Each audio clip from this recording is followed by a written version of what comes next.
Hello and welcome in to another episode of the Father, Son, and the Holy Buckeye podcast. I'm your host, Sean. With me, as always, is the father himself, Rob Simzak. Dad, summer is in the air. We're now less than 100 days away from the return of football. The World Cup is kicking off this week, and we're now recording our fourth episode in a month since kicking this thing off. I'd say things are looking up, no? World famous. So yes, Okay. I think we got another exciting episode ahead of us. We're going to each be drafting our all-2000s Ohio State offense, and then we're going to have our first guest on, Patrick, who knows more about soccer than anyone I know, and he's going to help us break down and preview the World Cup that's starting this week. But before we get into all of that, I understand we have some listener feedback. yes, we do. We had somebody reach out and see, listeners, your wish can be granted. They wanted some more CU Buffalo chatter. And while this is the father son holy Buckeye, I figure, you know what, we'll give it to them. And what I was going to do is list my 5 favorite Colorado players of all time. And yes, people, Colorado did play pretty good football prior to Dion. That's what pains Colorado fans so much is it took Dion coming along just to even have people understand that they had a football program there. Because in the 90s, they were the Rocky Mountains answer to Miami, Florida State, and Notre Dame. They were that good. So, When um, exactly along the line do they fall off? Because Colorado has been, I mean, I think they've had two, three winning seasons in my lifetime. So when did it all go south for them exactly? they had a great coach, Bill McCartney. He retired in his 50s. And it wasn't like Colorado wanted him to go. I mean, he's a very deeply religious man, and he had started a movement trying to get men into religion and, the voice of the male to be heard, which was sort of a social and not really a political movement. And I think he left to do that. In the 90s, he left. Yeah. Yeah. They ran the option, but they ran a kind of modern pro style offense married to the option. And it was what Nebraska wished on their best day their option attack would look like because they could actually pass the ball and they could run the ball. And it wasn't unheard of for them to throw for 300 and run for 300 against good teams. And they didn't seem to be like Miami and Florida State, where it was just a bunch of lawless kids. In all due respect, that's not a fair thing to say about those programs. But I was looking this up while you were talking. They won the national title in 1990. Bill McCartney left in 94. And then they still had some good seasons. Rick Neuheisel was there, had a couple 10-win seasons. Then Gary Barnett came in. He had a 10-3 season, went 9-5. And then they fired him after a 7-win season in 2005. And that really seems to be the point where they fell off. Two winning seasons since they fired Gary Barnett in 2005. yeah, it's crazy. Neuheisel was good and he left, I think, to go to Washington.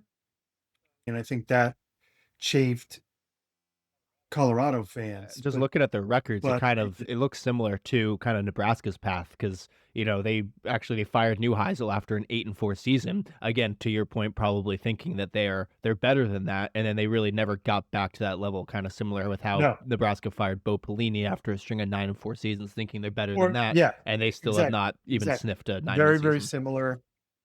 They were firing coaches without kind of looking at the program and what they needed to do to ensure success. And it wasn't just changing the coach. So, because you if you've been to Boulder, it's like heaven on earth. I mean, why wouldn't you want to go to school there? Actually, And I think the I administration. proposed to Autumn in Boulder. I Pardon? proposed to Autumn in Boulder. Yeah, it's spectacular. Anyway, you want me to give Yeah, you my yeah. Give list, us your list. Buffaloes? So with that as the backdrop, I cheated also a little bit. I have three folks in the number 5 spot. I'm going to start with the most recent vintage.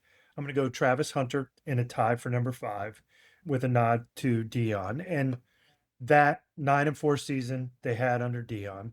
I know a lot of people, Dion turns a lot of people off, but that offense that year with Travis Hunter, they were fun. Come on, people. And they brought joy to college football. Might have been a little bit with a little braggadocio, but I think if you didn't enjoy watching them try and throw 70 points up on the board every week, you're a joyless person. And Travis Hunter was great both ways, and he was a better Travis Hunter than Chris Gamble was for Ohio State back in the day. I mean, he was better both ways than even Woodson was.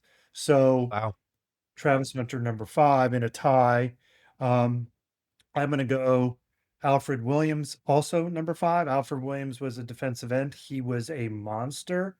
There were a couple guys. So remember, at that time, this is still, I believe, the Big Eight. Oklahoma and Nebraska are in the same conference. Texas is not in their conference. And then the next closest teams would be Colorado and or Missouri to Oklahoma and Nebraska. And Oklahoma, when I was a kid, they had a couple defensive linemen that just seemed otherworldly. The Selmans in particular. But Alfred Williams was one of the first defensive ends that I remember that was just seemed like he was cast from another planet. He was big, he was strong, he was fast. At the time, if you were running away from somebody on the defensive line, you probably would leave that guy unblocked. Alfred Williams would run down the running back and it'd be a 3-yard loss. He did that all the time. He was one of the first people you had to block when you were running away from him. If you left him on an island, he was going to either beat the tackle on a speed rush or bull rush him.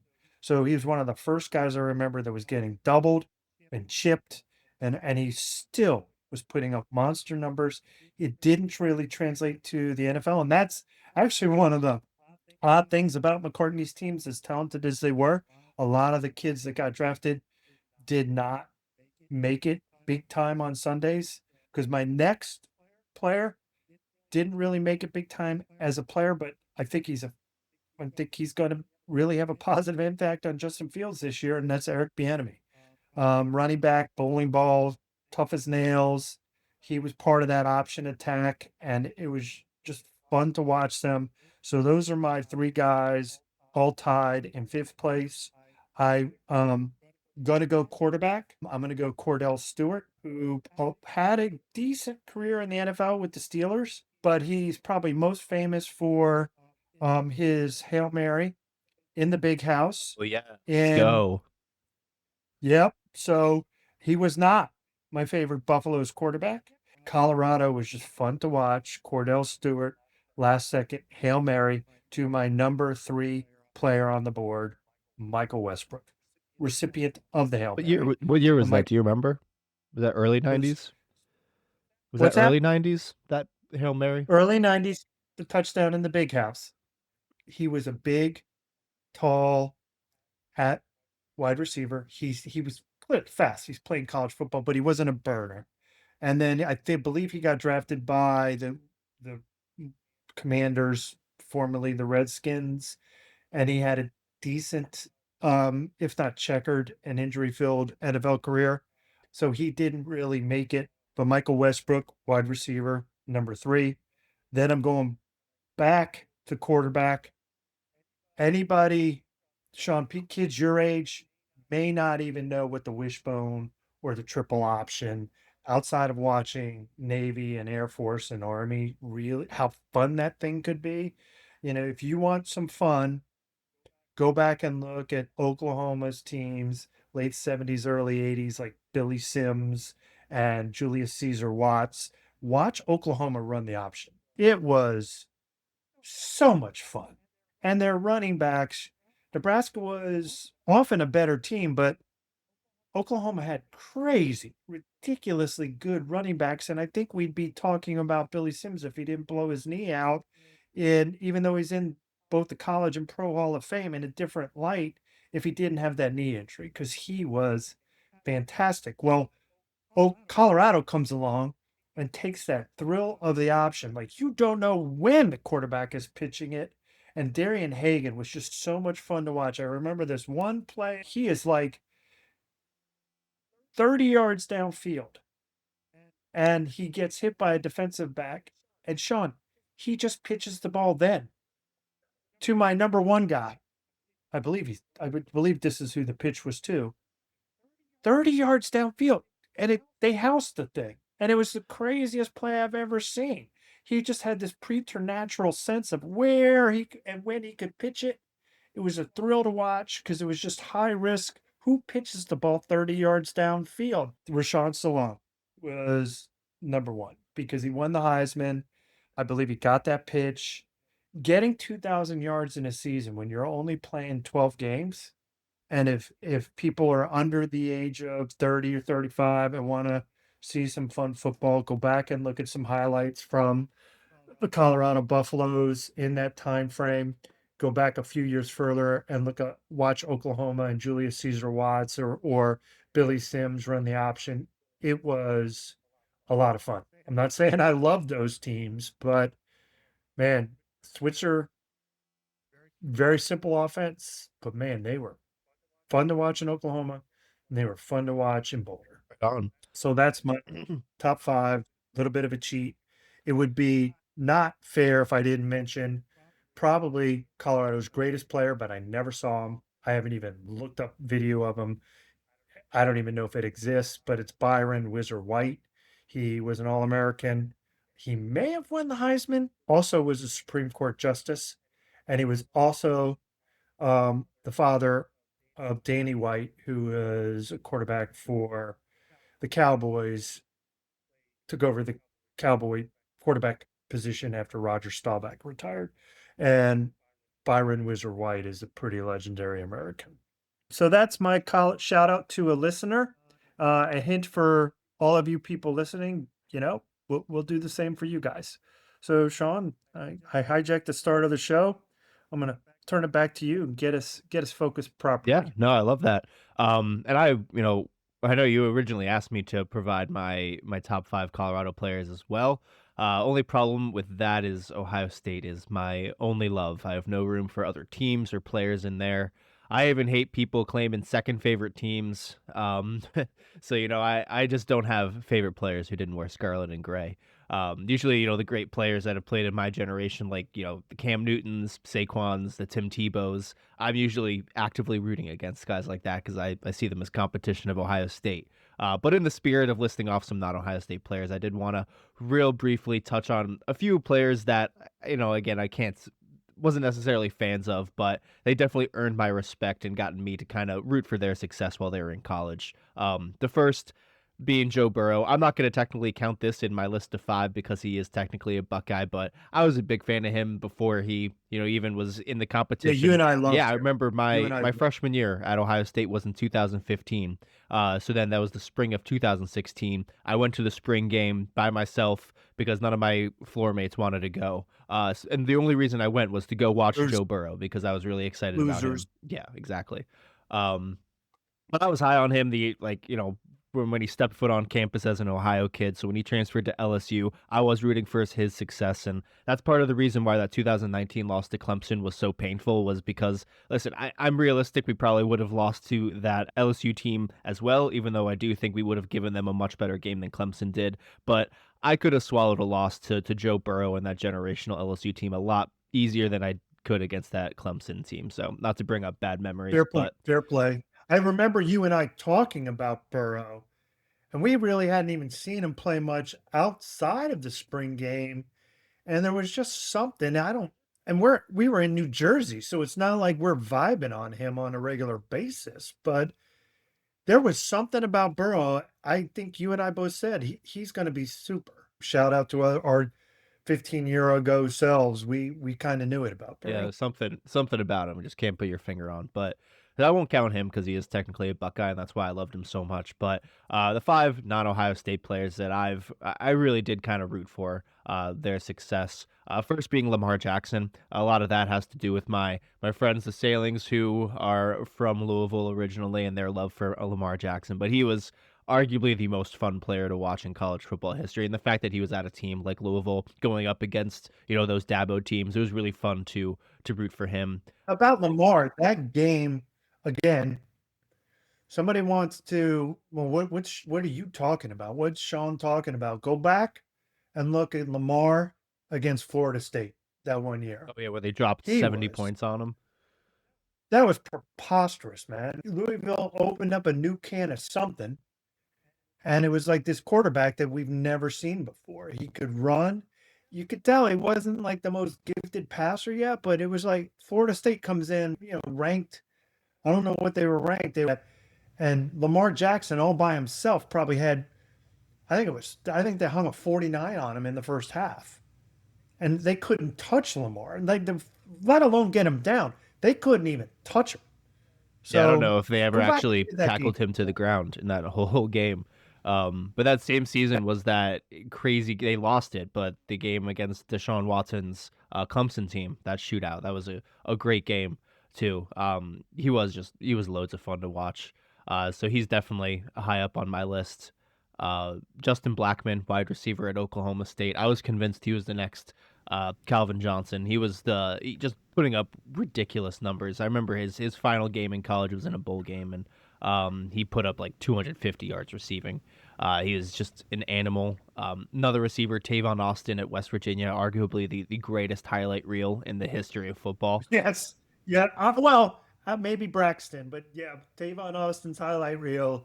It's like watching ping Yeah, and pong or pinball. he had that one game against Oklahoma where he had like 550 total yards. He was an animal. Yeah. And then honestly, Stanford had, I guess I was low key a Stanford fan for a period there in the 2010s because they have two players that I really loved rooting for in college. First being Christian McCaffrey. Still think it was, a sin that he didn't win the Heisman. And then Andrew Luck, who I again, just an impossible guy not to root for. So those are, yeah, Lamar, Justin Blackman, Tavon Austin, Christian McCaffrey, and Andrew Luck are the five players that, without Ohio State affiliation, that I've, kind of really respected and rooted for since I've been watching college football.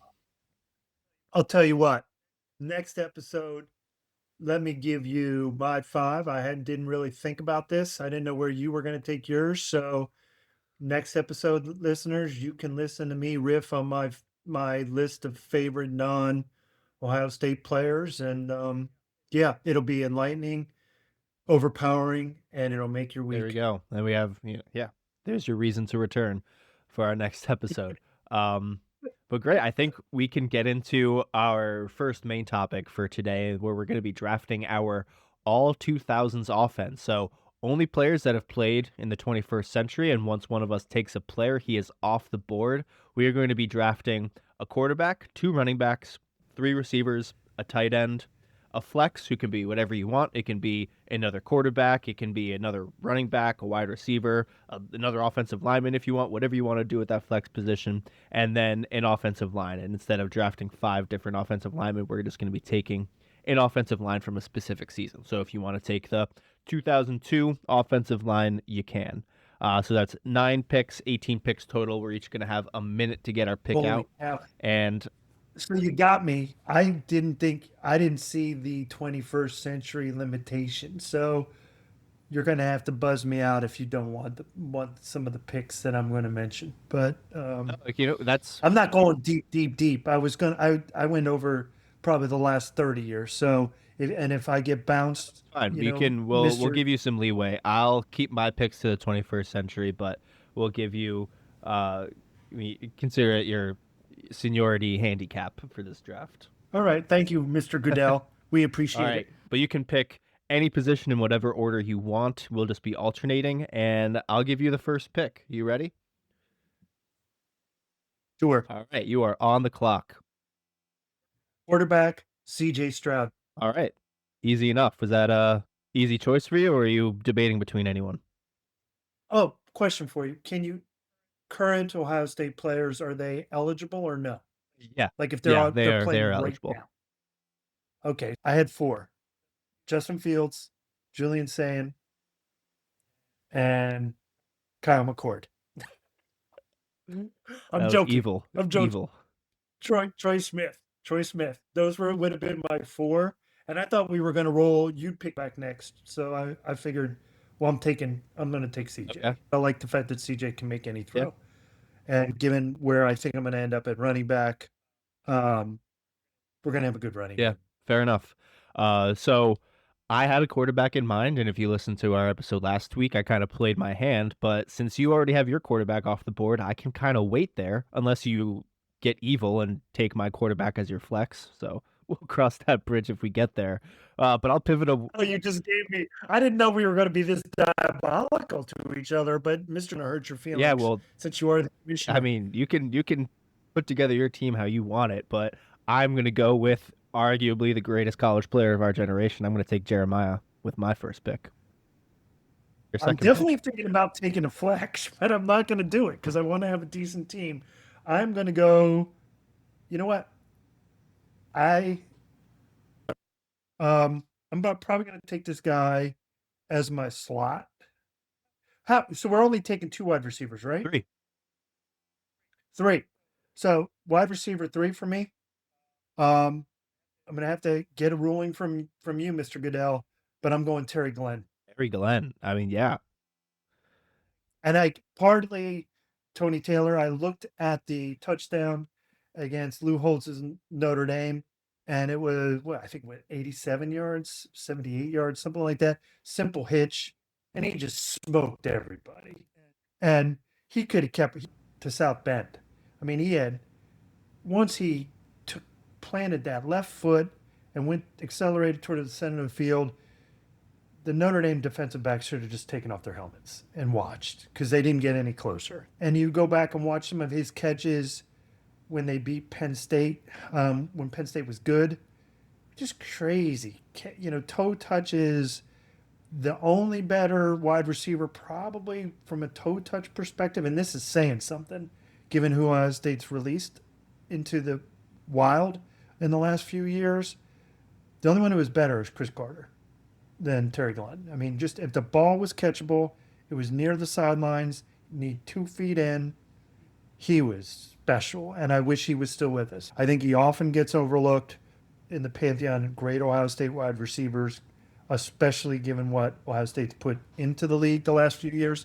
Terry Glenn's my wide receiver 3. Yeah, I love that. Especially putting him in the slot would be lethal.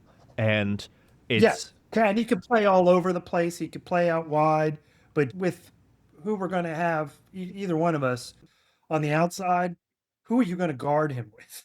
I mean, what defense can contain that guy? Can you imagine him and Jeremiah on the same team? yeah, that's ridiculous. That's crazy. Yeah. So, all right, your pick.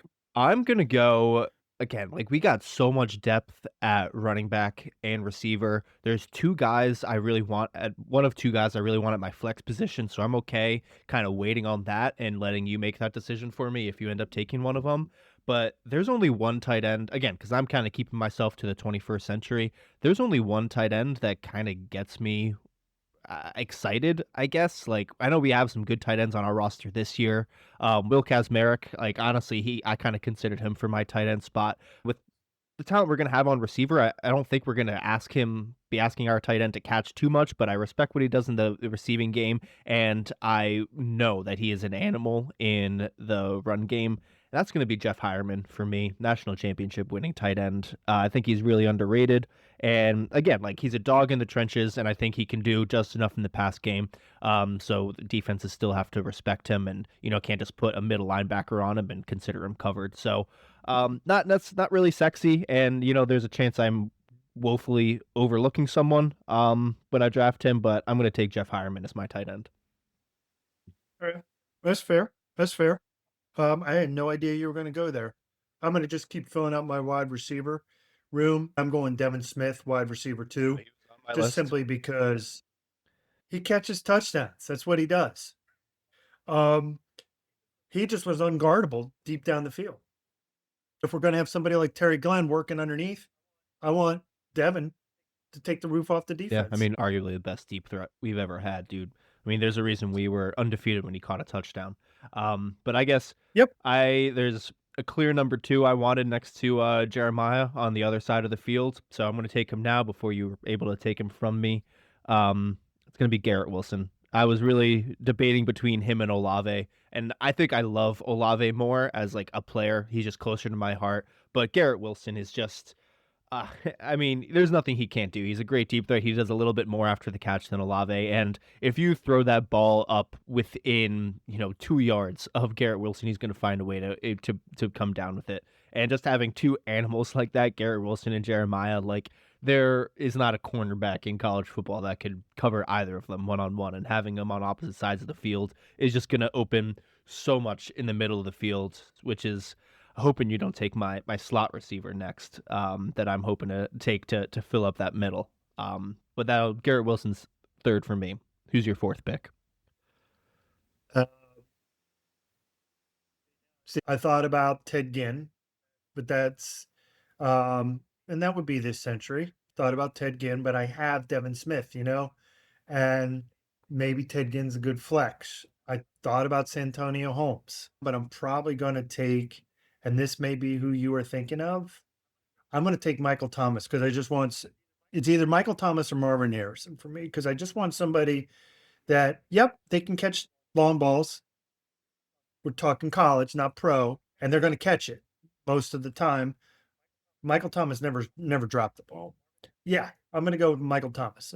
I'm just going to stick No, with I like Michael that Thomas. trio. They play off each other very well. Devin Smith, great deep threat. Michael Thomas is just slant god, can catch anything thrown in his direction. And Terry Glenn, really crazy after the catch, toe tap kind of guy. I like the trio you put together.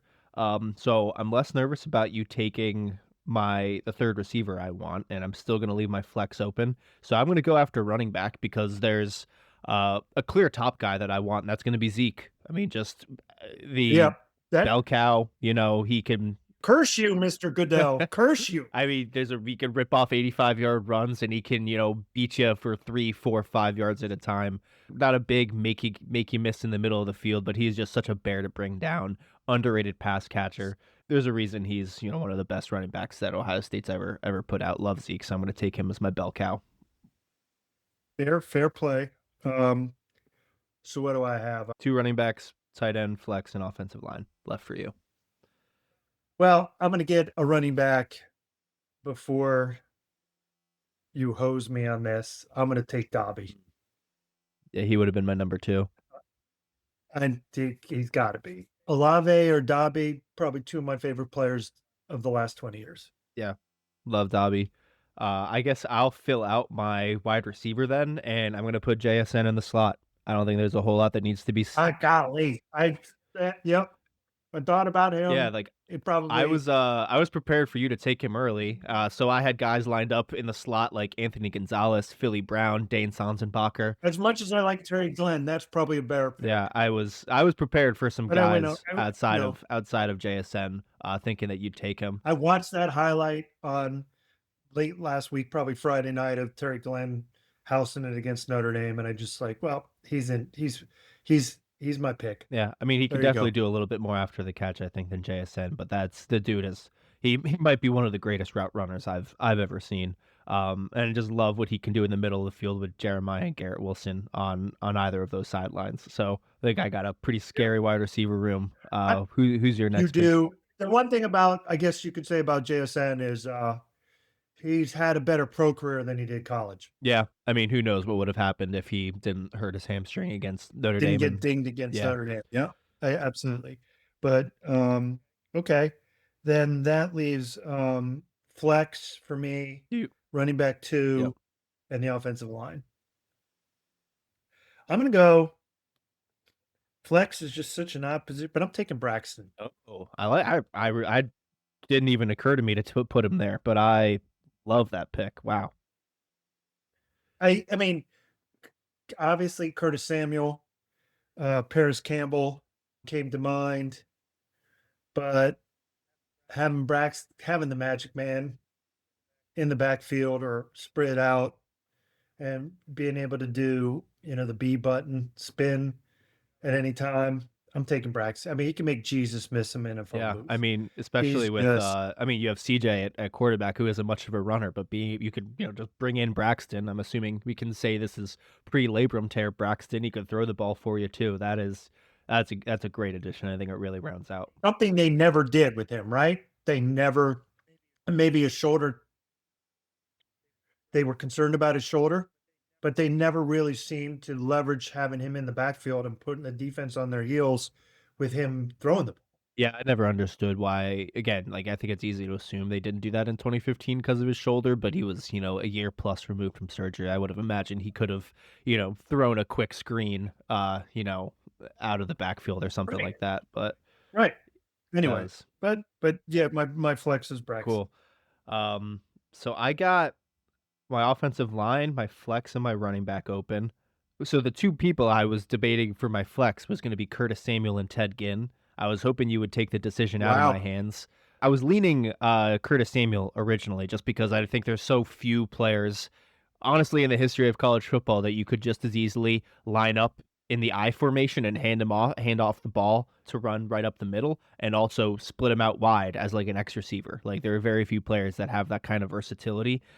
But um, I think considering who I have at running back already with Zeke, who can already, catch passes if we need, and who I think I have lined up as my second running back, I really just want to infuse this team with more speed.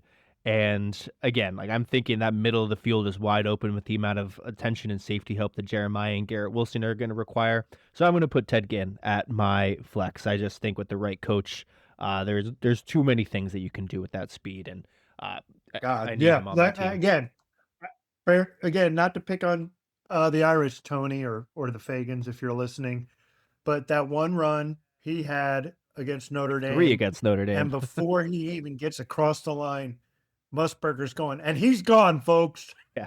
It's just so funny, like, and he was gone. He did have to do some juking in the inside the 10 to get into the end zone, but he didn't get touched for like 50 yards. Ted Ginn was just so friggin' fast that even if they lined up properly, he's like, yeah, see, it wouldn't want to be a. He's gone. You know, he was that fast, and he stayed that fast until he left the NFL. I mean, he was still probably the fastest player in the NFL when he retired. Is lunatic. So you got running back, tight end, and offensive line left. I'm going to stretch on offensive line if the commissioner will allow it. Yeah. I want the 1996 offensive line with Orlando Pace Oh, as its anchor. damn. You could say No, no. please take him. Orlando Pace. It'd be nice to see, with all due respect, to Paris Johnson. Johnson, yeah, and Donovan Jackson and Taylor Decker. It'd be nice to see Ohio State get somebody like Orlando Pace again, just pancaking people, And he invented the term. They credit to Ohio State's media department. I believe the pancake terminology was invented or certainly propagated with Orlando Pace, and and with all due respect to Jim Lachey, Orlando Pace, those are probably in my lifetime the best tackles, offensive linemen that have ever come through Ohio State. I think more people talk about Lachey if he didn't get hurt, and he'd be in the Pro Football Hall of Fame if he wasn't riddled with injuries. But when he was healthy, playing for Washington, he was kind of like what Len Bias was supposed to be for the Celtics. He was going to keep their offensive line strength going, and his pro career wasn't as good as his college career. So that's going back too far to draft him at his offensive line, but I'm taking 96 Orlando Pace's Yeah, offensive line. that's a really, really good pull. I mean, arguably, they've got arguably the greatest offensive lineman to ever play the sport.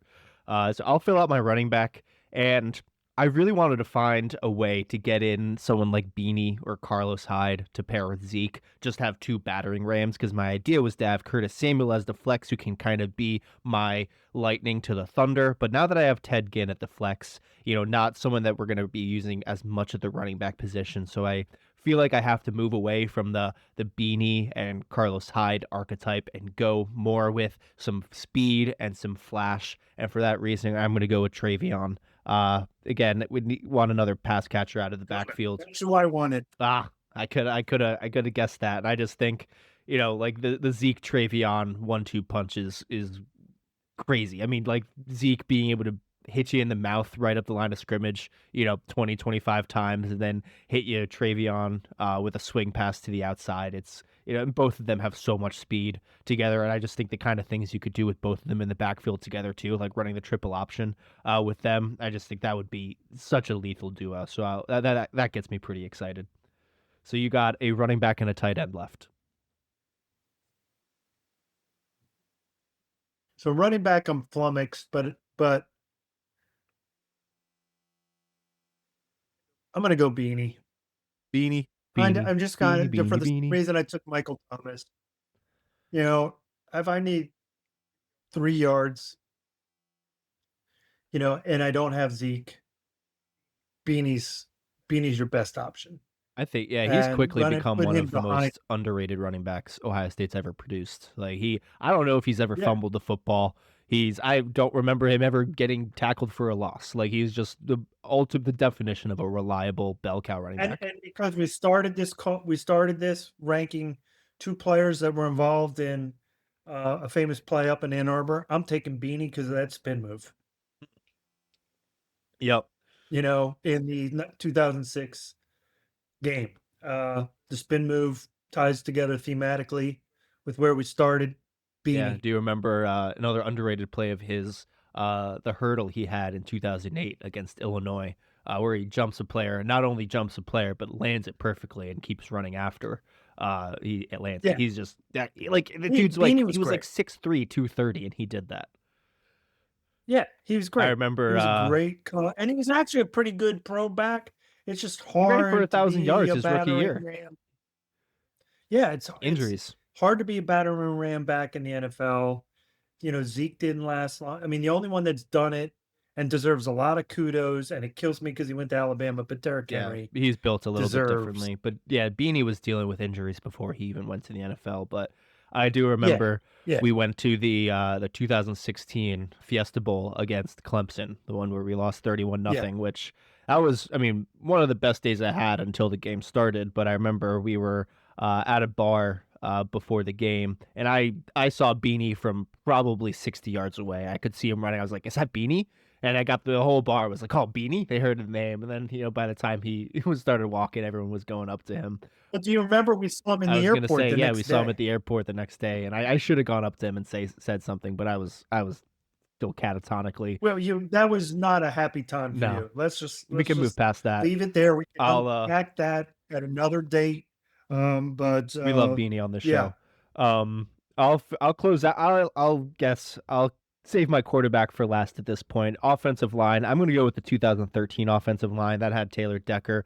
I mean, that team was running for like 300 yards a game, and with the quarterback I have, I'm not too worried about pass protection, especially we have Taylor Decker right. anyway. I envision this team running the ball like for 400 yards a game. So I'm going to take that 2013 offensive line, which was a That's not too much to ask, is it? no, It's not too I much. mean, just go watch some 2013 highlights if you have a.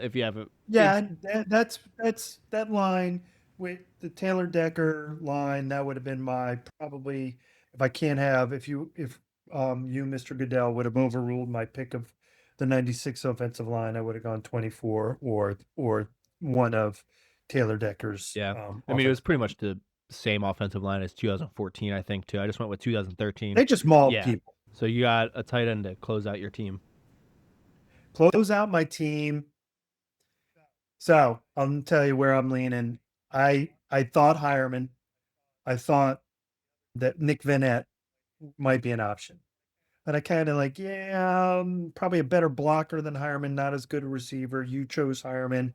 I probably wasn't going to go Hireman anyway. I settled in on 2 guys.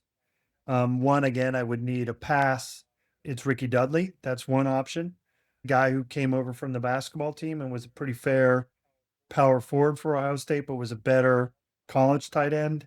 Got drafted in the first round, I believe, by the Raiders and really didn't amount to anything in the NFL. But we're not drafting them on what they did in the NFL. We're drafting on them on what they did in college. Probably not a great run blocker, but a dynamic pass catcher. And the other guy is Jeremy Rucker. Um, Good pass catcher, good blocker, probably a better receiver than Hireman. Probably not as good a blocker, but probably a better blocker than Ricky Dudley. And hell, I'm going Ricky Dudley, if you'll Yeah, allow it, Mr. Goodell. definitely. All right. All right. So that's I love it. And then I'll close my team out with my quarterback. Again, shouldn't be a surprise if you listen to last week's episode, but Justin Fields. Again, I think the best quarterback, at least from a college perspective, that Ohio State's ever had. We love Justin Fields on this show. But that'll close out the team. So mine finished with Justin Fields, Zeke, Travion, Jeremiah Smith, Garrett Wilson, JSN, Jeff Hireman, Ted Ginn at the flex in the 2013 offensive line. Your team finished with CJ Stroud, J.K. Dobbins, Beanie Wells, Michael Thomas, Devin Smith, Terry Glenn, Ricky Dudley, Braxton at the flex, and the 1996 offensive line. Honestly, I thought it'd be a little bit easier to see who won, but I should have predicted, picking in all Ohio State teams with two guys. We're both going to end up with some pretty great teams. I think if those two teams played each other, I think that would be a good game. Yeah, it would just depend on the defenses. I think I kind of liked Yeah, I and like my even team a little bit more, but I think you got me with Braxton and the I think your 96 team's probably a offensive little line. bit better. Yeah, I think your team's probably a little bit better, but you allowed me some leeway by extending my window into the late 20th century, so it'll be a good That game. would that game would be 72-66, but Depends on the yeah. defense. Yep, depends on the defense. But But yeah, yeah, that was a lot of fun. I think we could maybe do that was some fun. more stuff like that in the future. But I think we can move off of that. And for our next topic, we're going to be bringing on our very first guest to help us break down and preview the World Cup that is starting this week. So let's jump over to that interview for our next topic. A third Simzak has entered the chat. I would like to welcome my cousin and Rob's nephew, Pat Simzak, our resident soccer expert. Pat, how the hell are you doing? Hey, I'm doing great. Thanks for having me aboard. Let's talk some round ball, bro. Yeah, I Let's want to get get to it. into the World Cup a little bit. It's starting in we got like a week left. I had some questions that I think will help inform me and hopefully some of our listeners too to gear up for this tournament. But anything you guys want to add before I start ripping these off? I think you got the expert in your cuz, and I'm going to support his expertise with my expertise. Brave of you to call it expert, but All I will right. roll with it. I love it. Okay, so first couple questions, I want to focus more so on our U.S. men's national team. We hired a new manager, Mauricio Pochettino. Let me know if I pronounce that right, because I think it's the first time I've looked up his name. But Chattino. as far as I could tell, he's the highest profile manager we've ever hired. So it's a bit of a loaded question, but curious from either a structural as how the team is set up or a tactical standpoint, what's going to be the biggest change in how the U.S. plays this year compared to years past? Yeah, no, that's a good question. So he is definitely the biggest person to be involved in U.S. men's soccer probably ever in terms of names. You're not going to see a ton of changes from him. In my opinion, he's kind of because he's such a high profile coach, he's going to know how to manage those big time players. Because I mean, in years past, we've got guys that are coming from the Columbus Crew and Bearhalter. So, I mean, they don't get to play with As a those coach. stars that play at the top level. As a coach, right? Yeah, 100%. And I think like he knows how to manage those stars that have a little bit more of an ego, which I think is going to be the biggest thing in terms of getting these guys to kind of follow his philosophy. But from a structural thing, and when you watch the games, you'll probably notice he's a very possession based coach, which is a common theme in years past. Like We did a pretty good job in the last World Cup of keeping the ball, which is going to help us because I don't think we're very good defensively. So I think that's going to be one thing. And defensively, you're going to see these guys press a lot off. Once they lose the ball, they're going to try to win it back right away, which I think will be huge because I don't think we're very strong in defense. We may get a lot of goals scored against us if this doesn't work out. And especially with Chris Richards being maybe a no-go for the whole tournament, right? Yeah, I haven't gotten an update on that, but Is they they're said that he's on the they're roster. So he's on the roster, and Poj is making it sound like he wouldn't be on the roster if they knew how bad his ankle was, because he thought from what he was getting from Crystal City, which is a team in the English Premier League for all you oblong ball followers, he tore some ligaments in his knee, and they thought he was going to play in that European Cup game, and he didn't. And they're finding out the ankle's worse, so he may be not ready to go in any of the early round games. And he's a starter on defense, and that's not going to be good. And the number I saw when he played, Crystal Palace was at 1.5 games for. When he was off, they were 1.20. So that's what is that? Like a 30 or 40% difference in performance. He's a that's big huge. deal. He's a big deal. So not having him available is going to It's going to hurt us a lot. Yeah. Now, would you say we're a little bit? I grew up in the World Cup teams where we basically park the bus, play a long ball down to Landon Donovan, and hope he could roof it against somebody. I think we're a little bit more front foot, right? Oh, 100%. I mean, the US is a highly ranked team. I mean, we're 16th in the world. That goes to show that we know how to play a little bit of ball. We got guys that play in the best leagues. Now they may not be the main guy for that squad. I mean, even our captain, El Capitano, Christian Pulisic, Captain America, baby. but he plays for a pretty average AC Milan side, and he may Come actually be on. on his way up this year. Come So- on. You gotta like Pulisic. Come on. Oh, I love him.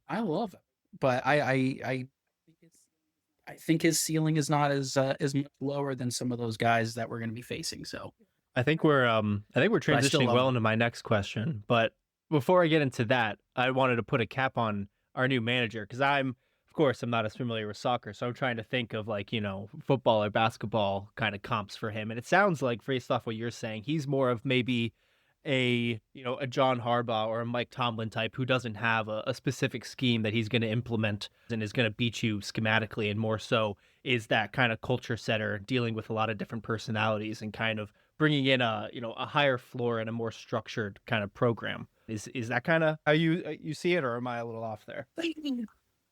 that's no, you're pretty close to it. Now I know you guys went and saw a Tottenham game. Yeah, I we don't saw- know if no, he was he the was coach at that time. He was not, unfortunately for He us. was not. Okay. Yeah. But yeah, he managed a Tottenham side. I think you're pretty spot on. Like he's not into the small details of every little thing. It's just kind of like, hey, we're gonna run off a couple main points and just hammer at it. Like possession base, we're gonna play a lot through the middle. He runs his wing backs out. I put a note in here.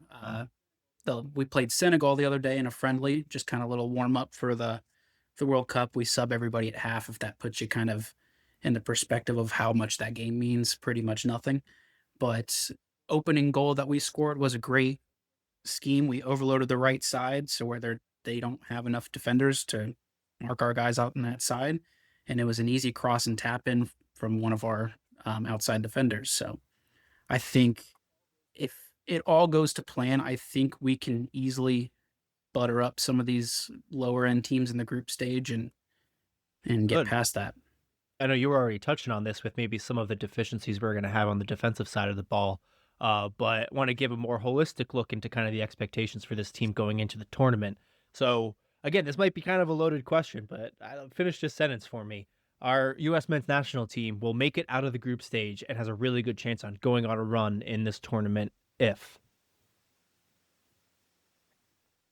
I think if we keep at least maybe 2 clean sheets during the group stage, I think that would be a big win. Again, if Richards isn't playing, our captain is, you'll have to look him up. His name's Tim Ream. He's 38 years young and leading the back line.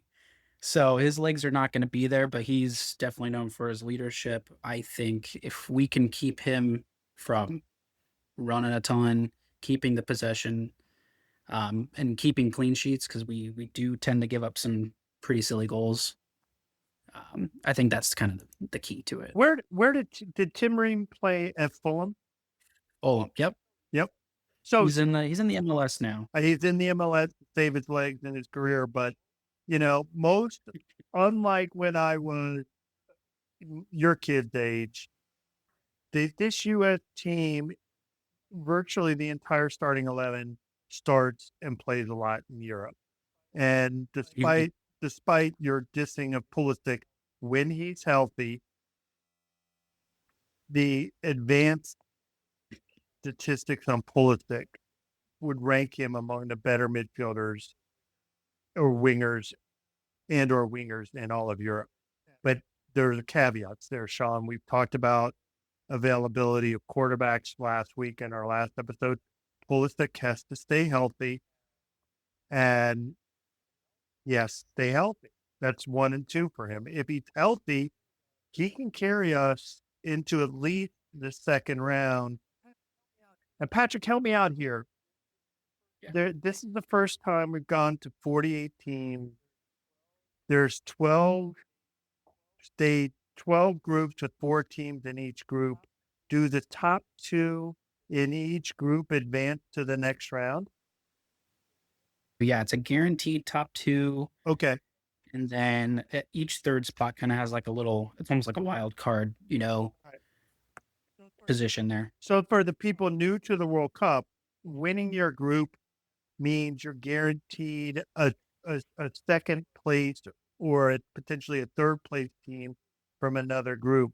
So if Argentina, I don't know who we would play if we were second place. I haven't looked at that, but you don't want to play Argentina in the next round as the second place team. You'd like to play Honduras or something, who finished second in their group.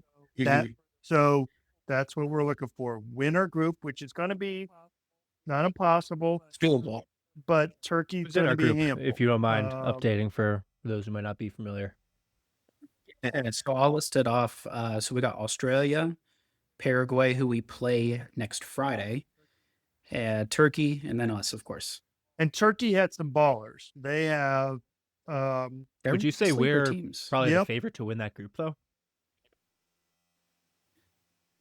Probably. It's pretty close. I think top to bottom, we're better than Turkey. Yeah, top to bottom, I think from like defenders to forwards and an 11 side, we've got the better team, but they've got a couple guys that could definitely rip us apart if they're on their A game. Yeah, that one kid from Spain who played in Spain who's like 20. What's his name? You got Yildiz Angular. Yeah, begins with a G. You got. He's from Madrid, and the other plays for Juventus. Yeah, he's a bad mother. He's a great player. He's both 21 years. Yeah. So yeah, I think too. I think we could start talking about some of the other teams now that we're on that track. But to kind of put a button on our U.S. team, who would you say are the 1 or 2 players that our success really hinders on? Is it is all of our success really on Pulisic's shoulders, or are there other guys that our success will be very dependent on? You have to at least say that Pulisic's got to drag us through maybe at least a game. I think his technical ability is definitely better than probably anybody else on the squad. If there's somebody to come up with a moment, it's going to be him. But just looking at the squad, I think Ricardo Pepi, who is a kind of an up-and-comer, he can definitely finish something at least in there. I like to shout out at least one of our guys that's going from the Columbus Crew, Max Arvston. If he gets some minutes, I hope he can kind of at least put on a show. He's a really talented midfielder that can play up on the wing or outside left back. It just depends on where Poch plays him, but I think he'll do pretty well if he gets some time. Yeah, Sean, I would 100% agree with Pat. If Pulisic plays like crap, it'd be like Steph Curry going over 10 from 3-point land. How many games are Golden State going to win if he doesn't hit a 3-pointer? So he's got to play well, but he can't get the U.S. to the final 8 by himself. I will say goaltending, it scares me for the U.S. And the defensive, whether they play a back 3 or back 4, scares me. But Pulisic's going to show up and play. He has at every World Cup where he's been a part of, and he's generally been one of the better players, if not the best player on the field. So I'm confident he's going to show up and ball out. He needs some, whether it's Weston McKennie or Pepe, or who's the guy who plays in France? Pat? Tim Weah? Yes. Weah shows up. Weah's like a poor man Alexander Isaac. If he shows up, Oh, yeah. he shows up. U.S. can score goals, Sean. It sounds like expectations I'm are just higher than they've, ever been maybe since you and Pat, you and I have been alive. Because I don't know, I'm kind of used to, I think, the mindset 100%. being like, if we make it out of the group stage, it's a win. But from how you guys are talking, it sounds like anything short of making it to the Sweet 16, or I'm sorry, this is not NCAA tournament, but the Final 16 would be a disappointment. Is that would that be fair to say? Massive. Completely agree. For the people like me who, tune into soccer, once a year or so, I think from our perspective, it's kind of like we're entering the post Messi and Ronaldo world era of international soccer, and that's about my extent of knowledge there. So, Pat, was curious if you can fill us in on some other must-watch players from outside the U.S. that are primed to dominate this tournament. Yeah, I honestly could have probably came up with a list of 10, but I tried to narrow it down. I'll give credit where it's due. This is obvious. Messi and Ronaldo, Neymar, all those big guys. This is going to be their last big tournament, so it'll be a cool send off. I know, depending on if they make it to the knockouts, it'll be emotional for a lot of those nations. But I did come up with 3 players and then some honorable mentions that I think are exciting players, at least. My first, and I think my favorite and probably most talented player that's kind of under the radar that you may not know of is Michael Olise for France. He's my dream signing. If you don't know, my team is Manchester City. If they could sign him, he's one of the most ridiculously talented players I've seen in a while. He actually made a move from Crystal Palace in the Premier League in a pretty decent squad. He's went to the German league, plays for Bayern Munich, and he is won player of the year, 25 goals, 28 assists, and 57 appearances all season. He's just ridiculous. It's unreal just how quick he is, and you'll see him put in some either gnarly assists or goals this tournament. My number 2, I think it's kind of, if he's not a household name, he will be. Lamine Yamal for Spain. I think that's just the easiest go-to. Yeah, he's preposterous. He is a kid. Shall we? Oh no, yeah. Well, actually, no. He's 18. He's a legal adult, but he's been playing for Barcelona for 3 years now, and I mean, if you know soccer, Barcelona's up there as probably one of the top teams in the world. So similar to the World Cup, the Euros the European countries hold their own tournament every 4 years, but 2 years off of the World Cup. He won that with their Spain side. He's 18 years old. He played 45 games this year, scored 24 and assisted 17. But he made his Barcelona debut at the age of 15. He is crazy. You'll watch him. He is crazy. The ball is glued to his foot. He never takes his eyes off the defender. You just have no prayer. If he's 1-on-1 with the defender, it's over. He'll be doubled up all tournament. Like, especially if they're not playing a team that's particularly good. They're gonna possibly throw 3 guys out there. That's how good he is. Yeah, I'd agree. Keep going. Yeah, it's my third place, and it's kind of more to spread it out upon the big 5 is Erling Haaland. Most little favoritism thrown in there. But he dragged his Norway side to their first World Cup since 1998.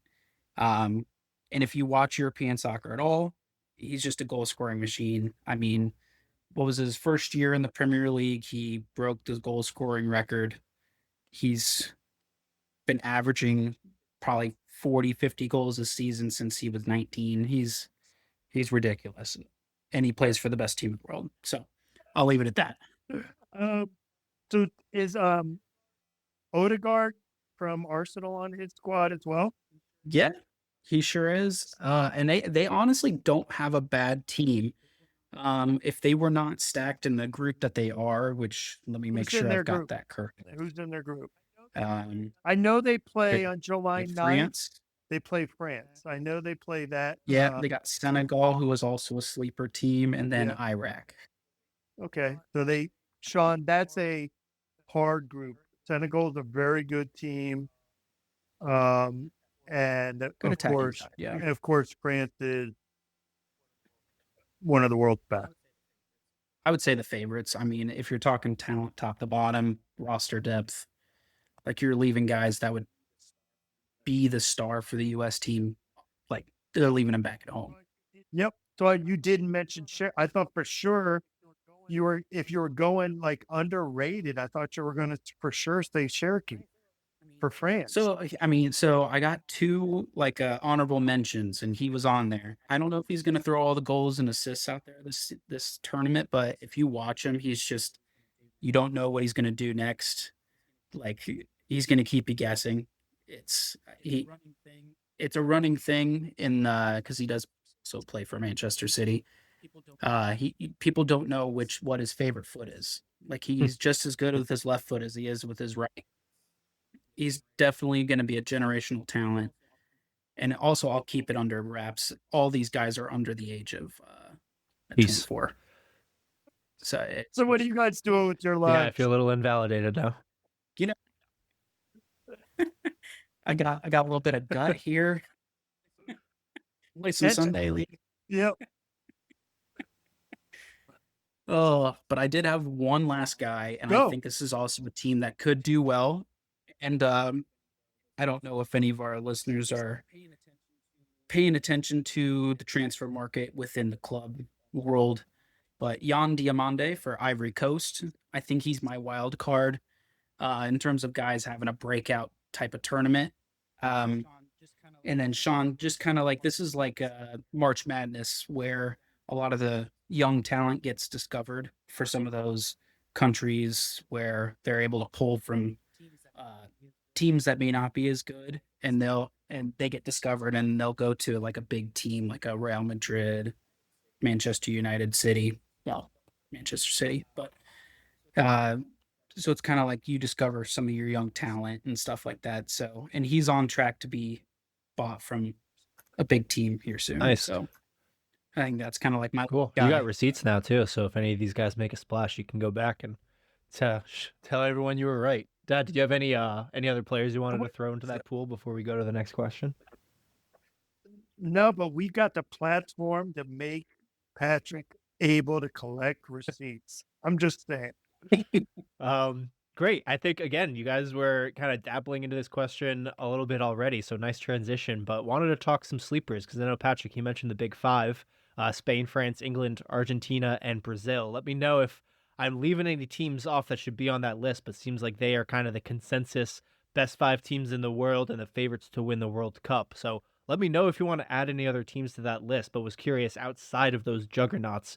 I know you mentioned Turkey already and a few other teams, but what are some lesser known teams that are lined up to make some unexpected noise this summer?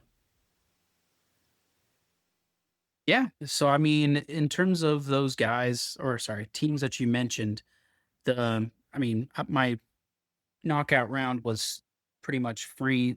France, England, Argentina, and Spain. Those are just going to be the best teams. I think Brazil is too. I don't think they're good enough, to be honest.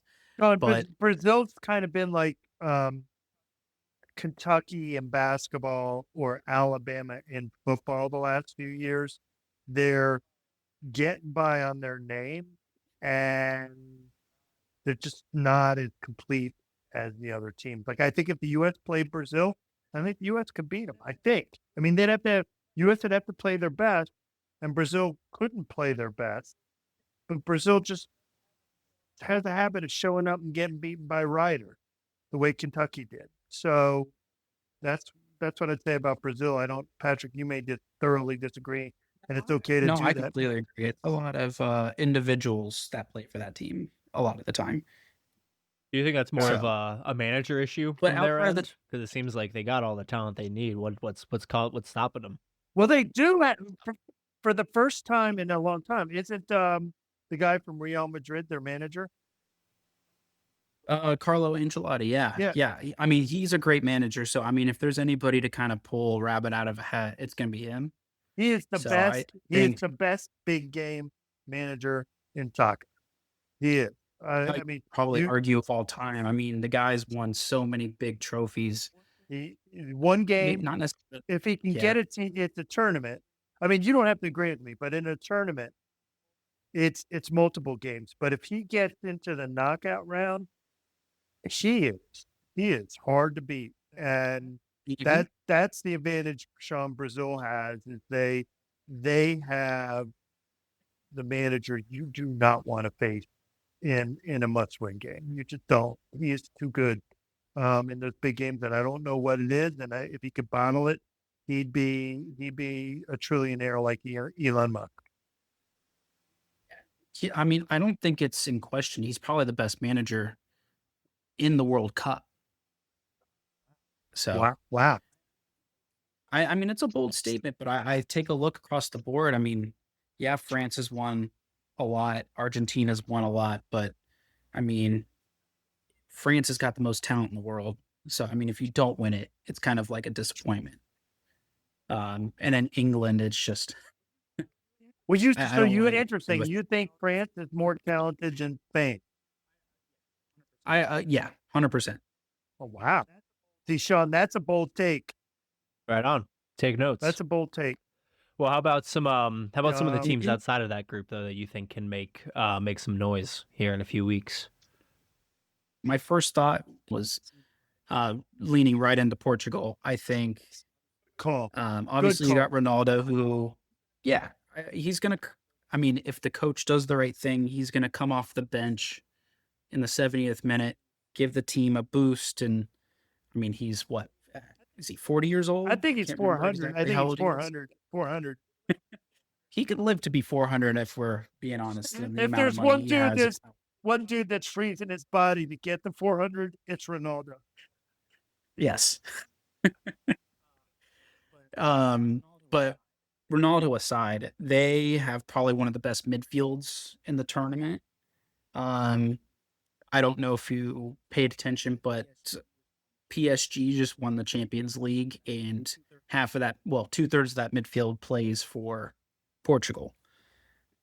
They've got a really talented winger in Rafael Leao, who I don't think has been able to shine too much at AC Milan. Rob, I don't know if you watch a lot of the AC Milan games. No, I don't. He's a really talented kid. I don't. I would say my favorite player in the EPL, not playing on Man City but playing in Manchester, is Bruno Fernandes.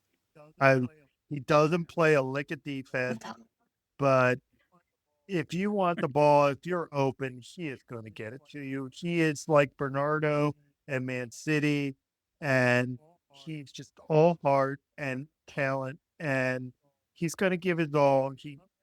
Unlike Bernardo, he doesn't play a whole lot of defense, but man, if you want the ball served to you on a platter in the box, he's great.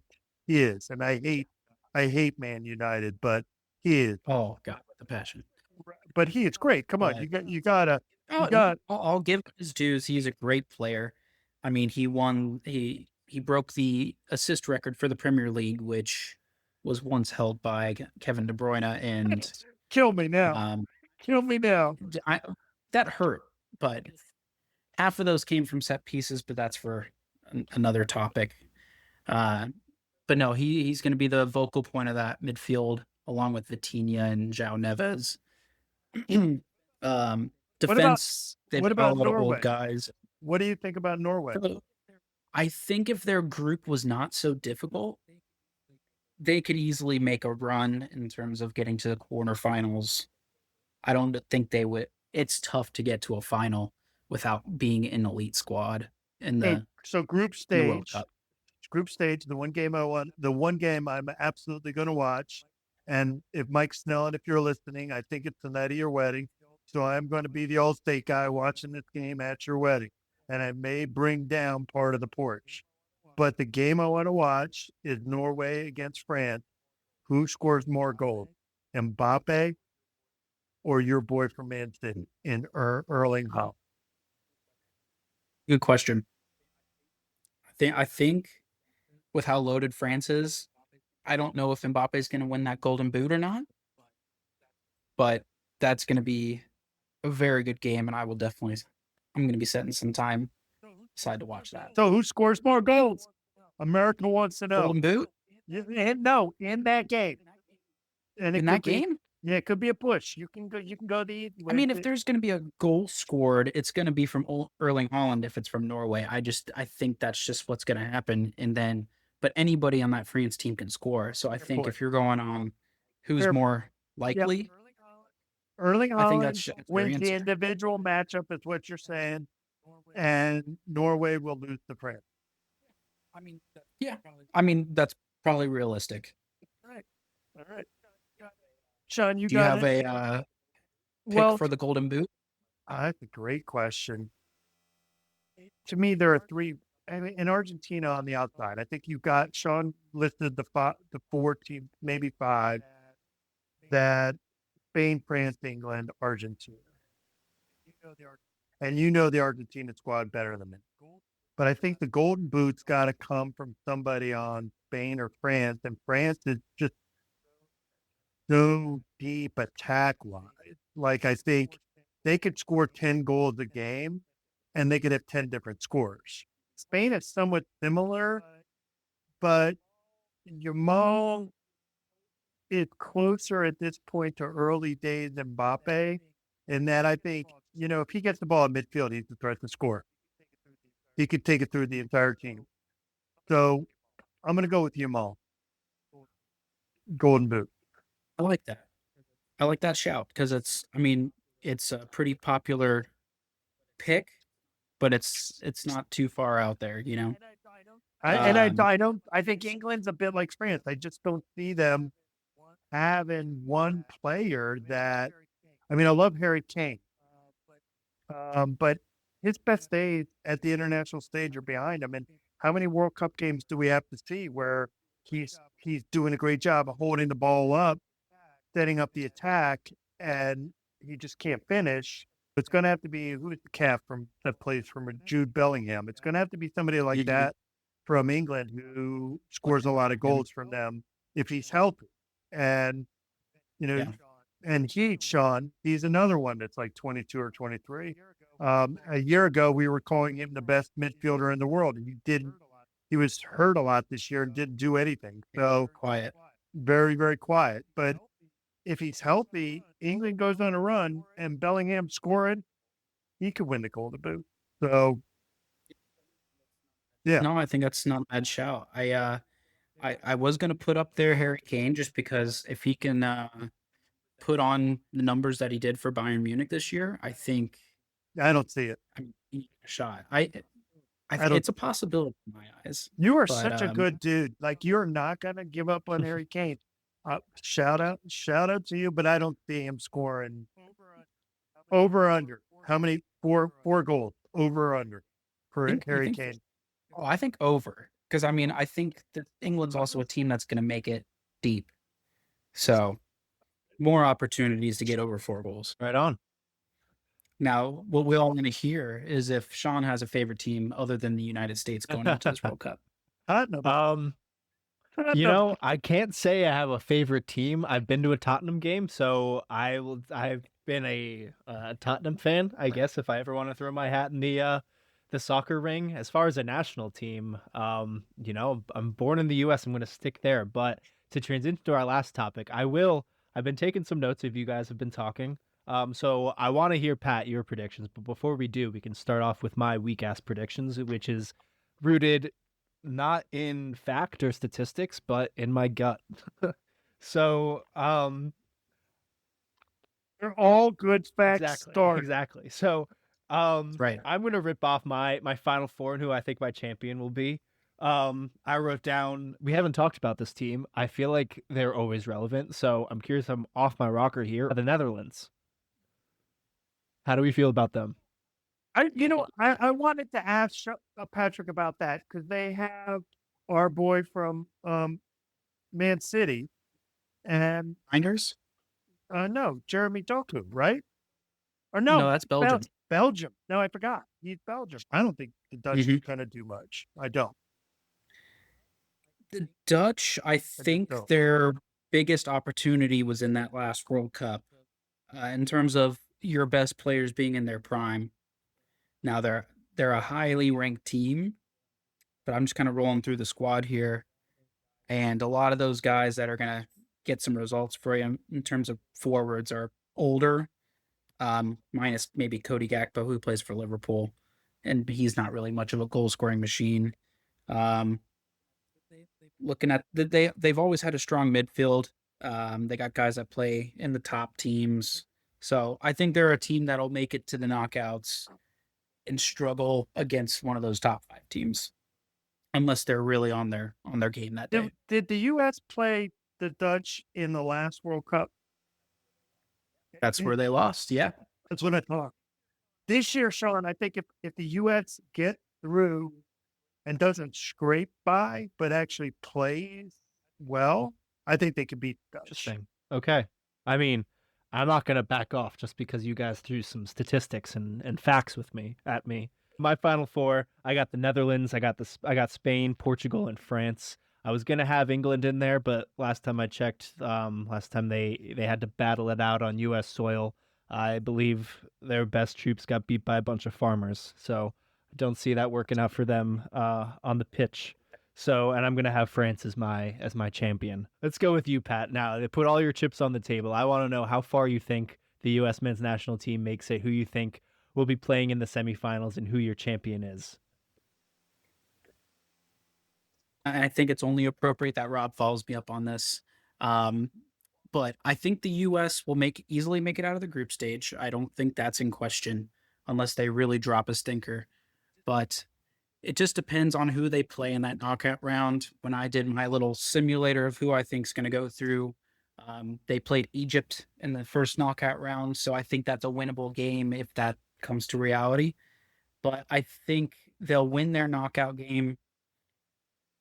And then I don't think they have what's in them to get past that. I don't think it matters who they play next. In your simulator, who would they play in the next round if they got that far?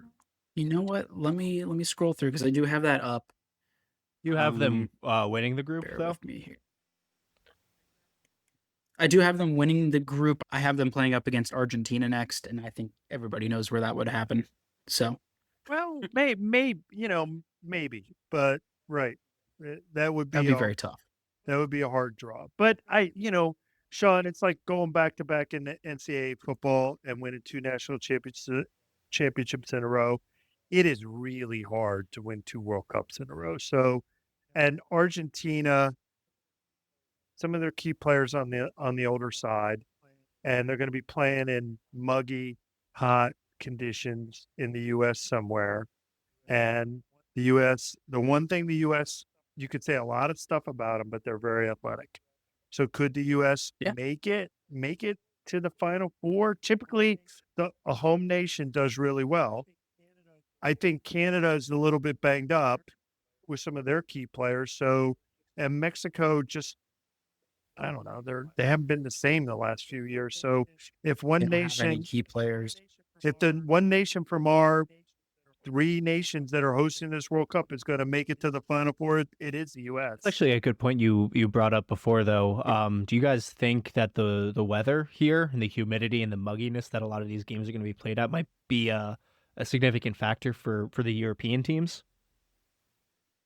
Hells yes. Hells yes. Because not only that, but they could they could have a game in LA and then have a game in Houston and then have a game in New York. It's not like they're catching a train or riding a bus from Man City to Liverpool. They're going to be going to a different time zone, maybe hotter or more humid weather. And frankly, the field surfaces are going to suck in some of these places. Oh yeah. So there's a lot of factors at play here, but the weather is going to be a significant factor for everybody not from this hemisphere. I saw I think it was a video of the England squad training, and they're just literally like sun tanning. Yeah, yeah. Like they're They, just soaking it in 'cause they're trying to the, get acclimated to the weather, just hanging out outside. the Like, English are like, what's that strange orb in the sky? you don't have any sausage rolls here? But we were talking about your Final Four, so let's get on with it. Yeah, let's get back on track. I think I went pretty basic. I just don't see how any of those smaller teams are going to get through. I mean, Cinderella stories happen all the time, but I think it's going to be in terms of the semifinals, France versus Spain, and then England versus Argentina. I think those are just built to be the biggest matchups in terms of the best teams as well as history. I know England have some beef with Argentina over the years. And then France versus Spain are, I mean, those are probably the two best teams. I have France versus England in the final with the French winning it all. I just don't think England have what's in them. They've been to too many finals and came short. And I also don't think the squad that Thomas Tuchel, the head coach, I don't think he picked the right squad. Well, you're terms of some of pissed those because guys. he left Phil tried- Foden at home. You're pissed because of that. You're still bitter. I mean, he deserves to go, but I think there's just a couple other guys that got left out that actually they were filming World Cup commercials, and I don't know if any of you guys know who Cole Palmer is, but I do. he was in those commercials and ads, and they just basically blurbed it out. Yeah. Because I did not know that. Pat dropping commercial knowledge, but yeah, Cole Palmer not making it is kind of surprised at that. I'm also I was surprised very at shocked. There are a lot of guys that didn't Foden not go. making the English squad. So I'll take a crack I at a get final four. I am gonna go crazy here. I'm gonna say France, Spain, England, US. US beats England Ooh. and Spain beats France. Spain beats the US. That's I'd crazy. love to see that game. If that happened, I don't know what would happen, but it would be bananas here in the US, regardless if we win or not. Let's just hope it would be bananas. People, I do think you're on to something though, Sean, in your question and Pat's answer to it. I think depth is going to matter here in this tournament. I mean, it always does in a tournament like this because once you get out of the group stage and into win or go home stages, depth matters. And somebody gets a knock, they turn an ankle, they get tired in the 75th minute, you go to overtime, in the next game. Depth is going to matter. France and Spain have more dudes that can score goals. Their second teams are better than most teams first. I had a buddy telling me that the France could take their B team and do pretty well. Yeah, they absolutely it's could. ridiculous. They're so deep, it's So crazy. if you're right in saying that it's this depth is going to be especially important in this World Cup as opposed to years past, I know you just said it really benefits teams like Spain and France, but do you think, relatively speaking, that would be a benefit for the U.S. that themselves and other teams are going to have to rely more heavily on depth, or do you think that's going to hurt us in the long run? I actually think my take on it is I think the U.S. is where we haven't the last couple cycles. This generation of players hasn't as advanced as quickly as we as fans would like. I think I speak for every soccer fan in the U.S. But the U.S. team is incredibly athletic, and because they don't have an Mbappe or they don't have a Holland or they don't have a Harry Kane, they are not dependent on one. They have Pulisic, and he's their clear best player, but they don't. It's not like he's a galaxy ahead of everybody else, and so they can. I think Poach can play guys and not have a huge drop off, and they'll still be athletic and be able to press. And, they have guys like Brendan Aronson, who's just a little, I know some people in Europe don't love him, but man, he's like a biting mosquito with a little bit of talent. And he's all over the place, and it's all heart, all speed, all front foot.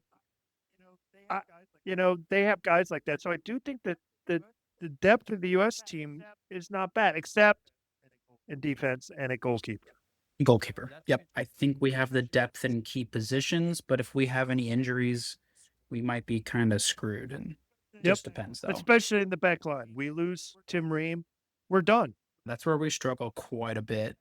Yeah. I don't think we have nurtured that talent in the back, or maybe just haven't discovered it. Or I know with the World Cup, it's weird because you can kind of choose your allegiance. If you have family that's from England or whatever, you can be like, hey, I'm going to go play for the English team. I forget who it was, but one of the guys had 5 nationalities that he could choose for in terms of picking a nation.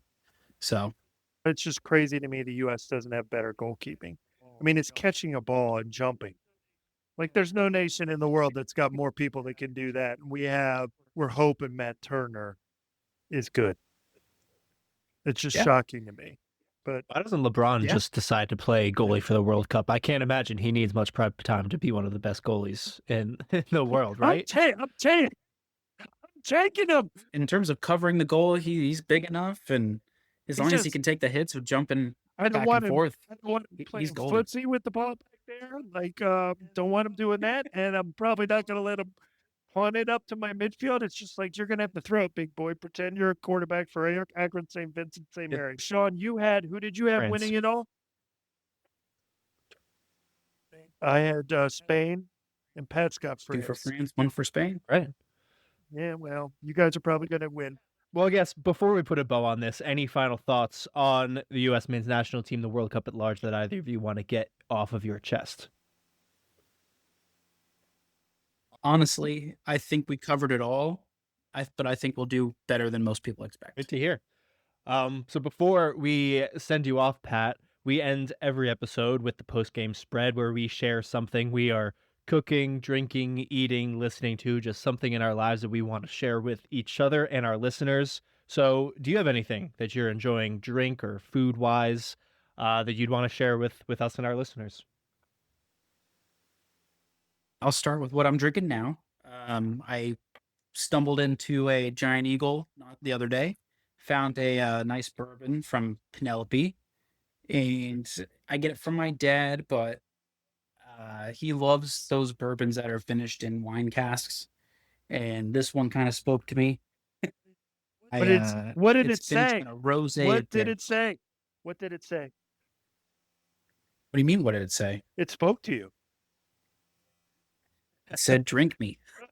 And that's what I'm doing right now.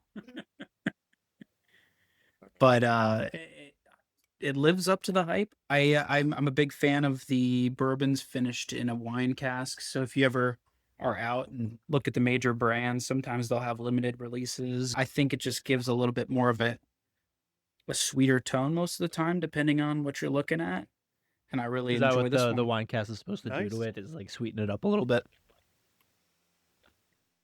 Depends on the wine, but most of the time, yeah. Like I know you guys enjoy your rosé, and this one's finished in rosé casks. Wow. I'll try it. So big shout out. I'll send you guys a picture after this. Yeah, right. Beautiful. So are there any, since you're in the Tennessee bus and you get out a fair amount, what restaurants are you enjoying in Columbus? Anyone? There's a lot of good new stuff in Columbus, but I think in terms of sit-down dinners, my favorite's been Metsi's over in the short north. Metsi's. I'm going to give you the first guess challenge then. Okay. Have you ever heard of the cocktail called Paper Airplane? I've got a buddy that I swear he said he makes a good one, but I don't think I've had it before. But all right, do tell. Well, I'm going to let you look it up. It's a bourbon-based cocktail with Amaro, which is an Italian aperitif, It is a great summer cocktail. Personal rule of thumb, I stopped drinking Manhattans after April 1st, and I don't start them again until September 1 because I just view that as a fall and winter beverage of choice. It's a good replacement for the Manhattan. It's not nearly as strong and it's more summery. I want you to try it. Then you come back next episode when we do like a World Cup debrief slash EPL kickoff show. You can let us know what you thought of the paper airplane. I think I can definitely look that up and see if we've got the ingredients at home. Sean, I'm done. Beautiful. All I'm right. out. Well, cool. Pat, it was an absolute pleasure having you on and talking some ball with you. We'll definitely have to have you on again, but any parting words you want to leave us with? Mostly, I want to thank you guys for having me on. And I don't know, was I your guys' first Absolutely. guest? First. Well, I know I appreciate the honor. I love what you guys are doing. It's pretty cool. I'm over the moon. I'm excited for the World Cup. I actually took a week off of work starting next Friday to kind of indulge and get into the summer beat of the World Cup. So Yeah. thanks for having me. Yeah, let's regroup after this World Cup and see how correct your picks were. It's like a plan. Thanks, Pat. Thanks again to Pat for taking the time out of his day to join us. A lot of great insight there and hope to have him back on again soon. Before we get into the post-game spread, there were just some, news and tidbits that we wanted to touch on. Ohio State, we got the crystal ball for five-star 2027 running back David Gabriel Georges after his visit. Kidding me. You didn't see that? No. I mean, it's not official, and he took his visit to Tennessee yesterday, and of course, I think there are some people probably already changing their predictions. It does seem to be a competition between Tennessee us and and Ohio Tennessee, State. yeah, for that kid. That'd be a nice win. Yeah, I don't know when exactly he's planning on making his decision, and once a player commits, you still got to keep that commitment. So, long way to go. But early indications are we're the favorite for that five-star running back in the next class. Dad, I don't know if you saw this a couple weeks ago. Steve Sarkisian was pretty much blasting the entire Big 12, and he said, direct quote from him was that Texas's backups could go 12-0 with Texas Tech's schedule. And I don't know what question prompted him to just bash Texas Tech in the Big 12. It was pretty unprofessional of him. But then Texas Tech coach Joey McGuire responded to Steve Sarkisian. He got approval from the university to buy out Texas Tech's and Texas's Week 1 opponents, and he was pretty much telling Steve Sarkisian, put your money where your mouth is. We want to play you Week 1. And Texas Tech was ready to lay down the cash to make that happen. Texas has pretty much just ignored them. They won't play. And that's not a surprise to anyone. But that was a really fun discourse between the two schools. So I'm really hoping that we get to see that matchup in the college football playoff. But, SEC dodging non-conference play as usual. I won't go as far as you, your SEC dig, but there's something going on in Austin. I just don't know why they feel you haven't won anything since Vince Young was there. And before that, it was since Nixon was president. And just stop talking. Just do. Exactly. Just do. Just go win your games, Just do. man. Shut up and do. Yeah, focus on your own team. But I do have something positive to say about the SEC. They voted to get rid of their Cupcake Week starting in 2027, so after this year, we will not see the Citadel or Florida A&M on their schedules in November. Yeah, or Western Carolina or Birmingham Southern or Samford or any of them. And not that the Big Ten doesn't play cupcakes, but they don't play them in November. Yeah, exactly. It bothers me. And I think it bothers everybody. So good on them. Last couple bits of news I had. Virginia Tech, they've received their largest donation in school history of $75 million. The majority of that is going to be for athletics. We hit on it in episode 1. Virginia Tech is going to be a real national player with James Franklin, and this, I think, only kind of proves the investment that they're putting behind him in this program. And then finally, it's Sean, that gets you 1 year's team. That's why we're at the point with this stupidity and the lack of legislation and transparency. That's what you're going to be paying for an NFL roster in the next year or two if this insanity doesn't somehow get rationalized. Yeah, I think this is a larger conversation that we need to have about the direction of the Yeah, sport we and how do. we We need do. to how We do. things need to be I shouldn't structured. throw And that. I shouldn't throw that yeah, topic bomb out there like it's that. but I mean, at least for the time being, that's a nice chunk of change for them to play around with. And the last bit of news I had was about Brendan Sorsby. It's official; he will not have his eligibility reinstated. The NCAA rejected Texas Tech's appeal. I'm sure there's going to be an appeal on top of the appeal, and then probably a third round of appeals. well, there is. It is with a judge in Texas, so that judge could give him an injunction, which then I don't know where we are. His lawyers have taken something to the courts, and that judge still could issue an injunction, which would be different than the NCAA's ruling. I don't know what happens if he says, you know what, Brendan Sorsby's attorneys are right. I'm gonna grant him his injunction and he can play. I don't know what happens. I'm pretty sure then the NCAA ups the ante and takes their case to that judge or wherever they need to take it. Um, it'd be farcical Yeah. for the competitive integrity of the sport if Brendan Sorsby sets foot on a college campus this year. And I'm sure he's a good dude. And I'm sure he's got a problem. But my problem ain't his problem. Yeah. No, fair His enough. problem So I guess it's should not not be the sport. I guess it maybe not be it's not officially official yet, but everything I'm reading online seems to be like, yeah, there is close to a 0% chance that he's playing this year, with I how think he things are has a going. So snowball it and does, he's dancing around the edges of hell. yeah, But it does seem like he's yeah, headed towards the supplemental draft. supplemental draft. And one thing that I wanted to talk about with Brendan Sorsby is I was reading some stuff about him this since our last show, and a number of scouts and what I was reading claimed that he had the strongest arm of all the 27 eligible potential draftees. And I was dumbfounded by that, but they were going out of their way to say the dude's got a cannon. Um, just two quick things I wanted to touch on before we get into the post game spread. We've managed to mention Rutgers in each of our past 3 episodes. They have not come up yet today, and we have some Rutgers fans who are listeners to the show. Shout out to Mr. Carter Christie. So I wanted to give them a quick shout Carter, out. what's up? Mainly because we're into June now, so 2026 predictions for the season are starting to come out from all the national media. Started to look them over, and Rutgers has been a consensus bottom three in the Big Ten across most of these predictions. So I wanted to offer our Rutgers listeners some reasons to be optimistic this season. I don't think that they're going to be one of the bottom three teams in the Big Ten. Big reason would be they have a lot of size and experience returning on both sides of the line of scrimmage. Again, the teams that are usually finishing in the bottom of the barrel of this conference are generally the teams who cannot control the line of scrimmage. So I do think that they're going to be okay there. This is also year two of the Kirk Taraka office. Last year's Rutgers offense was the best unit we've seen out of Rutgers in a really long time.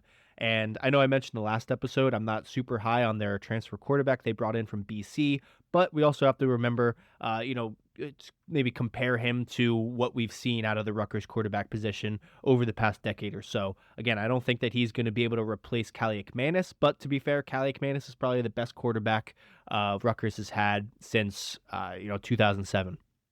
So I think compared to what Rutgers has been trotting out there, they have an experienced, generally reliable quarterback who is a step up from the production we've seen out of the past decade for the most part. And Rutgers, they have some weapons on offense too. They got KJ. Yeah, they do. Yeah, They do. Hey, you know what? I'm looking at their schedule online.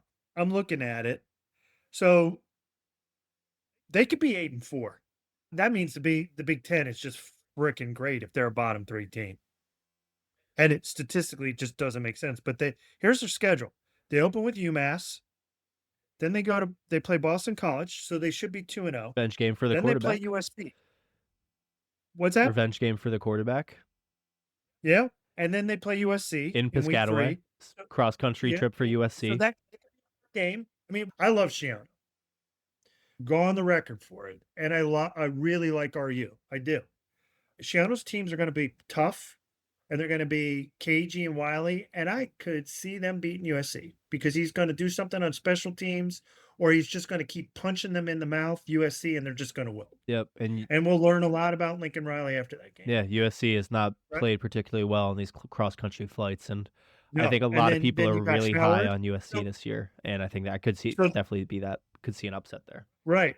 So then they play Howard, so they should be 3-1. So we're not talking about RU. This is not Ohio State's schedule, but they should be 3-1 after week 4. Then they play Indiana. They're going to probably get spanked by Indiana.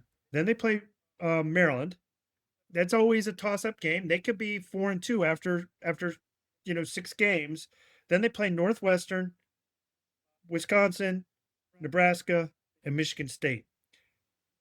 They go on a heater. That's 5 or 6 wins in a row. Yeah. I think Wisconsin's going to be improved this year, and I think Nebraska is going to be improved. But those last 5 games are all winnable. I think you forgot Michigan and Penn State are in there. But yeah, They again, are. All yeah, right, well, but they're still again, we're talking about them being Michigan. Mark my words. Here's a prediction. They always, in non-cheating years, non-signal cheating years, play Michigan tough. They're going to play them tough this year. Yeah, I could see It's going to that. be a close game. But again, like we have UMass, BC, Howard, Maryland, Northwestern, Wisconsin, Rutgers, Michigan State. That's 8 games that are all winnable for Rutgers. So If Shiano doesn't win 6 this year, there are some problems. Yeah. they're either beset by injuries or he coaches poorly. They could well be an 8 or a 9-win team if they're able to pull off a win against USC, Michigan, Penn State, or Indiana. They win one of those 4 games, they should be a 9-win team. So Carter, feel good. Before we move off of Rutgers, I wanted to shout out a couple of the weapons they have on offense because I know they're probably not household names, Sorry, but Sean. that's KJ Duff. He's a 6'6" receiver. He went over 1,000 yards last year, had 18 yards a carry. Ben Black is the way I've been reading about him, he's the fastest guy on the team, and he's looking for a bigger role. Could be really dangerous in the middle of the field next to Duff. And then they bring back Antoine Raymond, who ran for over 1,200 yards, 13 touchdowns, over 5 yards a carry last year. So they do have some dynamic players on offense. Which again has been Rutgers' main issue the past few years. They don't have a ton of NFL players on defense, but they're going to play fundamentally sound, and that's not going to be the reason that they fall below 500. So again, I think And if Lawner can throw the ball, if they can throw the ball, I mean, they've been able to run it. If they can throw the ball like a competent college team, I don't see why 7 or 8 wins is not feasible. Yeah, no, I think it definitely is. So shout out Rutgers. And then the last thing I wanted to touch on before we get into the post-game spread, this might be a recurring segment I do because Twitter is a crazy place, and I see a lot of crazy tweets from a lot of different fan bases. So before I get to the first edition of This Week on Twitter, I have a question for you, Dad. Do you know what 2,500 times 10 is? Yeah. Can you share the answer with us? 25,000. All right, good. Just wanted to level set that, even us with our, Midwest education, that we can do that math. But on 3, there. Hey, don't go knocking my education. Hey, I am knocking Come my on. own too. I got an Ohio State degree. But on 3, their Tennessee forum is called VolQuest, and I saw a post there from this guy named Matt Dingus. If everyone active in here, who is about 2,500 people, if we each pitched in $10, that would be $2.5 million, and that would set us up to get DGG. And he's talking about David Gabriel Georges. And this post got a lot of traction, a lot of responses, none of them shouting out the fact that $10 for 2,500 people would be 25,000 and not, in fact, 2.5 million. So, we gave SEC their props for getting rid of the Cupcake Week, but cannot say You can't fix stupid. Unfortunately not. Let's just leave it there.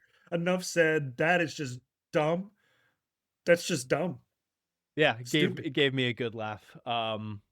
It gives me a good laugh. All right. Cool. I think we can finally wrap up this episode. Going to be another long one, but let's get into the post-game spread where we share something we are eating, drinking, watching, reading, or something we are enjoying this week that we want to share with each other and our listeners. Dad, what are you enjoying this week? Oh, the pleasure of your company, my son. See, my gonna go a cocktail, wine, and a singing group. So The cocktail is Negroni. Anthony Bourdain popped up in my feed this week. He was talking about how great the Negroni is. Now he gets a little bit preachy about some things, and the Negroni I'm not going to get preachy about. It is equal parts gin, Campari, sweet vermouth with a twist of citrus, preferably orange, lemon if you don't have it. It is a wonderful cocktail. It's a little bit more on this. It's not a little bit. It's more on the savory side, whereas a Manhattan can be a little bit on the sweeter side. But it's a great four-season cocktail. I enjoy it quite a bit in the summer.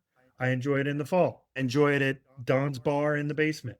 It's just a great cocktail. So the Negroni folks, I will also say, most of you, if you know me, know that I prefer red wine over white, but there's a white wine. I'm partial to funky wines to boot, whether they're red or white. My favorite white wine of all time right now, until somebody usurps that title, is a white wine by the name of from the grape Godello. It's from Spain. It's just an awesome summer wine, but it's got enough body you could drink it with a pork roast in November if you're not going to drink a red. It's just a great, great wine. We had it with the Garcias last night. Wine's always better with good company, which we had. So Godello is my number two from the drinking category. And the last thing, it's a band by the name of The Sacred Souls. They have a new album out now. They started in 2019. They're a bit, if you haven't heard them, they're a bit like Leon Bridges meshed with 60s Motown. They're eminently listenable. They're a great band. They're touring right now. So if you can get out and see them, go see them. They record with Daptone. So Daptone's kind of got those neo Motown-ish sounds going right now. That's the Sacred Souls. Check them out. I love it. If you've been following along through 4 episodes now, I think we've given you some pretty good artists to start building out a solid playlist if you are so interested. For me this week, though, I'm going to, again, kind of follow in Patrick's footsteps and shout out a couple of restaurants here in Portland, Oregon. 2 of my favorites. First one is Fantino, just a nice little Italian joint right downtown. They don't take reservations, but they're in a good area, so it's very easy to roll up, give your name, and then just tool around. There's a brewery a couple blocks down that we usually stop at. They have homemade pasta that's probably the best pasta I've ever had in my life. They have like this lemon cream pasta that I dream about some nights still. And my other restaurant that I love is Lechon. It's a tapas place here in Portland, and not quite as good as our favorite tapas place, Amada, in Philly. Back in the day, I don't know if it's still as good as it once was, but great tapas place. Really great food at both of those places, really great service, great ownership. And so, yeah, next time you're in Portland, I'm going to try to get you to both of those places. All right. I look forward to it. November, here we come. Yeah, I love it. And if anyone finds themselves in Portland, it's a very underrated food town. We got a lot more going for us than just the mountains. But I think that'll do it for this episode. Any final thoughts or parting words you want to leave our listeners with, Dad? Well, dear listeners, if you have some feedback and suggestions, we might actually listen to you. So that's one. And I said this last week, just be nice to each other. Let's get along and have a good week. Yeah, love it. So this has been the Father, Son, and the Holy Buckeye podcast. I've been your host, Sean. With me, as always, the father himself, Rob Simzak. It's been an absolute pleasure. And what do you say? See you here in a couple weeks. Yeah, if not next week, certainly before the month is out. And just remember, gather 2,500 of your closest friends, put $10 together, and it magically multiplies to 2.5 million. I love it. All right. Well, hope you have a good week, and thank you everyone for listening.